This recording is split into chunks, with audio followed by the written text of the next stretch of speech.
ನಮಸ್ಕಾರ. ನಾನು doctor Sharada Mailankody, department of medical ಆಂಕಾಲಜಿಯಲ್ಲಿ ಅಸೋಸಿಯೇಟ್ ಪ್ರೊಫೆಸರ್ ಆಗಿ ಕಸ್ತೂರ್ಬಾ ಹಾಸ್ಪಿಟಲಲ್ಲಿ ವರ್ಕ್ ಮಾಡ್ತಾ ಇದ್ದೇನೆ. ನೆಕ್ಸ್ಟ್ ಒಂದು 7-8 ನಿಮಿಷದಲ್ಲಿ ನಾನು ಲೈಫ್ ಸ್ಟೈಲ್ ಅಸೋಸಿಯೇಟೆಡ್ ಕ್ಯಾನ್ಸರ್ಸ್, ಜೀವನ ಶೈಲಿಯಿಂದ ಬರುವಂಥ ಕ್ಯಾನ್ಸರ್ ಬಗ್ಗೆ ಮಾತಾಡ್ತೇನೆ. ಸೊ ನನ್ನ ಹತ್ರ ತುಂಬ ಪೇಷಂಟ್ಸ್ ಕೇಳ್ತಾರೆ, ಕ್ಯಾನ್ಸರ್ ಹೆಚ್ಚಾಗ್ತಾ ಉಂಟಾ, ಯಾಕೆ ಹೆಚ್ಚಾಗ್ತಾ ಉಂಟು ಅಂತ ಕೇಳ್ತಾರೆ. ಸೊ ಹೌದು, ಕ್ಯಾನ್ಸರ್ ಹೆಚ್ಚಾಗ್ತಾ ಉಂಟು. ಭಾರತದಲ್ಲಿ ಮುಂಚಿನ ವರ್ಷಗಳಲ್ಲಿ ಕಾಣಿಸುವ ಹಾಗೆ ಕ್ಯಾನ್ಸರ್ ನಂಬರ್ಸ್ ತುಂಬ ಹೆಚ್ಚಾಗ್ತಾ ಉಂಟು. ಒಂದು ಕಾರಣ ಏನಂದ್ರೆ ಜನಗಳು ಬದುಕುದು ಜಾಸ್ತಿ ಆಗಿದೆ. ಮುಂಚೆ 50-60 ವರ್ಷ ಬದುಕೋರು ಈಗ 70-80 ವರ್ಷ ಬದುಕ್ತಾರೆ, ಜಾಸ್ತಿ ಟೆಸ್ಟ್ ಮಾಡ್ತಾರೆ, ಜಾಸ್ತಿ ಬಯಾಪ್ಸಿ ಮಾಡ್ತಾರೆ. ಸೊ ಜಾಸ್ತಿ ಕ್ಯಾನ್ಸರ್ಸ್ ಅನ್ನು ಕಂಡು ಹುಡುಕ್ತಾ ಇದ್ದಾರೆ.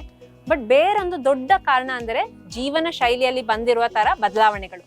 ಸೊ ಜೀವನ ಶೈಲಿಯಿಂದ ಬರುವ ಕ್ಯಾನ್ಸರ್ ಅಂತ ಹೇಳುವಾಗ ತುಂಬಾ ಇಂಪಾರ್ಟೆಂಟ್ ಆದ ಒಂದು ಕಾರಣ ತಂಬಾಕು. ಸೊ ತಂಬಾಕು ಅಂತ ಹೇಳುವಾಗ ಜನಗಳು ಸಾಧಾರಣ ಸ್ಮೋಕಿಂಗ್ ಬಗ್ಗೆನೇ ಯೋಚನೆ ಮಾಡ್ತಾರೆ.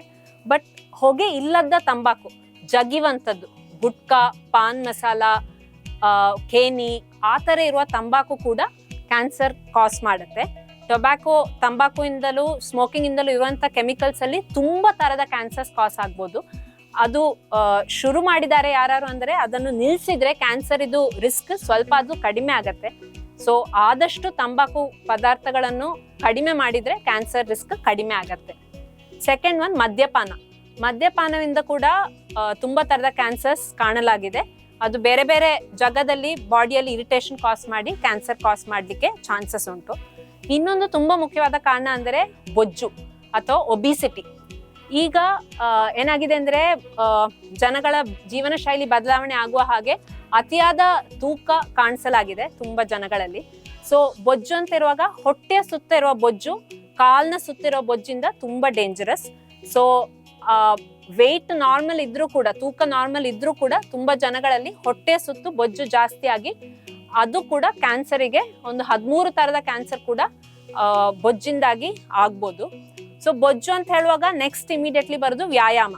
ಸೊ ವ್ಯಾಯಾಮ ಮಾಡೋದ್ರಿಂದ ಕ್ಯಾನ್ಸರು ಬೊಜ್ಜು ಎರಡು ಕಡಿಮೆ ಮಾಡಲಿಕ್ಕೆ ಆಪ್ಷನ್ ಉಂಟು. ಸೊ ಆದಷ್ಟು ಹೆಲ್ದಿಯಾದ ವ್ಯಾಯಾಮ ಮಾಡಿಕೊಂಡು ಬೊಜ್ಜನ್ನು ಕಡಿಮೆ ಮಾಡಿದ್ರೆ ಕ್ಯಾನ್ಸರ್ ಇದು ರಿಸ್ಕ್ ಸ್ವಲ್ಪ ಕಡಿಮೆ ಮಾಡ್ಬೋದು.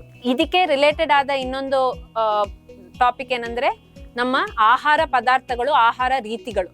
ಸೊ ಹೇಗೆ ನಾವು ಟ್ರೆಡಿಷನಲ್ ಫುಡ್ಸ್, ನಮ್ಮ ಮುಂಚೆ ಅಜ್ಜಿ ತಿನ್ನುವಂತ ಇರುವ ತರದ ಫುಡ್ ಅನ್ನು ಎಷ್ಟು ದೂರ ಬರ್ತೇವೋ ಅಷ್ಟು ಫುಡ್ ಅನ್ಹೆಲ್ದಿ ಆಗತ್ತೆ ಅಂತ ಸುಲಭದಲ್ಲಿ ಹೇಳ್ಬೋದು. ಯಾವ ಫುಡ್ ನಮ್ಗೆ ಸುಲಭದಲ್ಲಿ ಶೆಲ್ಫ್ ಇಂದ ತೆಗೆದು ತಿನ್ನಕ್ಕಾಗತ್ತೋ ಆ foods are usually called ultra processed or junk food ಅಂತ ಹೇಳ್ತೇವೆ. ಸೊ ಒಂದು ಸುಲಭದ ಎಕ್ಸಾಂಪಲ್ ಕೊಟ್ರೆ ಮಾವಿನ ಹಣ್ಣು ಹಾಗೆ ತಿಂದರೆ ಅದು ಮಾವಿನ ಹಣ್ಣು. ಅದನ್ನು ಸ್ವಲ್ಪ ಪ್ರೊಸೆಸ್ ಮಾಡಿದ್ರೆ ಅದಕ್ಕೆ ಸಕ್ಕರೆ ಹಾಕಿ, ನೀರ್ ಹಾಕಿ ಕರಗಿಸಿ ಜ್ಯೂಸ್ ಮಾಡಿದ್ರೆ ಅದು ಸ್ವಲ್ಪ ಪ್ರೊಸೆಸ್ ಆಗುತ್ತೆ. ಇನ್ನೂ ಸಂಸ್ಕಾರ ಮಾಡಿದಂದ್ರೆ ಅದಕ್ಕೆ ಎಡಿಟಿವ್ಸು, ಕಲರು, ಫ್ಲೇವರು, ಆಸಿಡಿಫೈಯಿಂಗ್ ಏಜೆಂಟು, ಅದರ ಲಿಸ್ಟ್ ನೋಡಿ ಅದನ್ನೊಂದು ಪ್ಯಾಕೆಟ್ ಅಲ್ಲಿ ಹಾಕಿ ಅದರ ಶೆಲ್ಫ್ ಲೈಫ್ ಜಾಸ್ತಿ ಮಾಡುವ ಹಾಗೆ ಅದನ್ನು ಮಾಡುವಾಗ it becomes ultra processed or junk food. ನಾವು ತಿನ್ನುವಂತ ತುಂಬಾ ಫುಡ್ ಐಟಮ್ಸ್, ನೀವು ಬಿಸ್ಕೆಟ್ ಆಗಲಿ, ಕೇಕ್ ಆಗಲಿ, ನಾವು ಹೆಲ್ದಿ ಅಂತ ಯೋಚನೆ ಮಾಡಿ ಹಾಲಿಗೆ ಹಾಕುವಂತ ಪೌಡರ್ಸ್ ಇರ್ಲಿ, ಆ ತರ ಇರುವ ಬ್ರೆಡ್ ಇರ್ಲಿ, ಈ ತರ ಇರೋ ತುಂಬಾ ನಾವು ರೆಗ್ಯುಲರ್ ಆಗಿ ಯೂಸ್ ಮಾಡುವಂತ ಚಾಕ್ಲೇಟ್, ಐಸ್ ಕ್ರೀಮ್, ಇದೆಲ್ಲ ಅಲ್ಟ್ರಾ ಪ್ರೊಸೆಸ್ಡ್ ಫುಡ್. ನೀವೇನಾದ್ರು ಸಾಮಾನು ತಿಂತೀರಿ ಅದದ್ದು ಇಂಗ್ರೀಡಿಯೆಂಟ್ ಲಿಸ್ಟ್ ನೋಡಿ, 5ರಿಂದ ಜಾಸ್ತಿ ಸಾಮಾನು, ಎಡಿಟಿವ್, ಕಲರ್ಸ್, ಫ್ಲೇವರ್ಸ್, ಪ್ರಿಸರ್ವೇಟಿವ್ಸ್ ಇದೆ ಅಂದ್ರೆ it is classified as ultra process. And ultra processed food ಕ್ಯಾನ್ಸರಿಗೆ ಕಾಸ್ ಆಗ್ಬೋದು. ಎಕ್ಸಾಕ್ಟ್ ಆಗಿ ಎಷ್ಟು ಅಲ್ಟ್ರಾ ಪ್ರೊಸೆಸ್ಡ್ ಫುಡ್ ಇಂದಾಗಿ ಎಷ್ಟು ಅಮೌಂಟ್ ಅಂತ ಇರೋದು ಇನ್ನು ಯಾರಿಗೂ ಗೊತ್ತಿಲ್ಲ. But ultra processed food can lead to cancer. So ಜಾಗ್ರತೆ ಮಾಡ್ಕೊಳ್ಳಿ, ಅದನ್ನು ಪೂರಾ ಅವಾಯ್ಡ್ ಮಾಡ್ಲಿಕ್ಕೆ ಆಗೋದಿಲ್ಲ. ಯಾವ್ದಾರು ಒಂದು ಸಾಮಾನು ತಗೊಳ್ಳುವಾಗ ಅದರದ್ದು ಇಂಗ್ರೀಡಿಯೆಂಟ್ ಲಿಸ್ಟ್ ಏನ್ ನಿಮ್ಮ ಬಾಯಿ ಒಳ ಹೋಗ್ತಾ ಉಂಟು ಅಂತ ಒಂದು ಅವೇರ್ನೆಸ್, ಜಾಗ್ರತೆ ಇರೋದು ಐ ಥಿಂಕ್ ನಮ್ಮ ಜನರೇಷನ್ ಅಲ್ಲಿ ಅದು ತುಂಬಾ ಇಂಪಾರ್ಟೆಂಟ್. ಇನ್ನು physical activity, obesity, smoking, alcohol, ಇದೀಗ 4 ಹೇಳಿ ಆಯ್ತು. ಇನ್ನೊಂದು ನಾವೀಗ ಹೊಸತಾಗಿ ರಿಸರ್ಚ್ ಮಾಡಿ ಏನ್ ಕಂಡುಹಿಡಿದಿದ್ದಾರೆ, ಇವನ್ ಏರ್ ಪೊಲ್ಯೂಷನ್, ವಾಯು ಮಾಲಿನ್ಯ ಕೂಡ ಲಂಗ್ ಕ್ಯಾನ್ಸರ್ ಇದು ಕೆಲವು ಕಾಸಸ್ ಆಗ್ಬೋದು. ಮತ್ತೆ ಇದಲ್ಲದೆ ನಾವು ನೋಡ್ತೀರಿ ಅಂದ್ರೆ ನಮ್ಮ ತುಂಬಾ ಆಹಾರ ರೀತಿಗಳು, ಈಗ ರಾತ್ರಿ ತುಂಬಾ ಲೇಟ್ ಆಗಿ ಆಹಾರ ತಿನ್ನುದು, ಅದು ಕೆಲವು ತರದ ಕ್ಯಾನ್ಸರ್ಸ್ಗೆ ರಿಸ್ಕ್ ಉಂಟಾ ಅಂತ ಡೌಟ್ ಇರುವ ಹಾಗೆ ಉಂಟು. ಈ ತರದ ತುಂಬಾ ಜೀವನ ಶೈಲಿಗಳಲ್ಲಿ ಕ್ಯಾನ್ಸರ್ ಅನ್ನು ಪೂರಾ ತರ ನಮ್ಗೆ ನಿವಾರಿಸ್ಲಿಕ್ಕೆ ಆಗೋದಿಲ್ಲ, ಬಟ್ ಕ್ಯಾನ್ಸರ್ ಬರುವ ಸಾಧ್ಯತೆಯನ್ನು ಕಡಿಮೆ ಮಾಡ್ಬೋದು. ಅದು ಮಾತ್ರ ಅಲ್ಲ, ಕ್ಯಾನ್ಸರ್ ಡಯಾಗ್ನೋಸಿಸ್ ಆಯ್ತಂತ ಇದ್ರೂ ಕೂಡ ಅದು ಜೀವನದ ಎಂಡ್ ಅಲ್ಲ.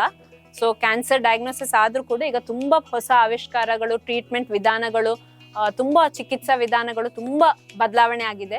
ಸೊ ತುಂಬಾ ಆಪ್ಷನ್ಸ್ ಉಂಟು ಟ್ರೀಟ್ಮೆಂಟ್ ಅಲ್ಲಿ.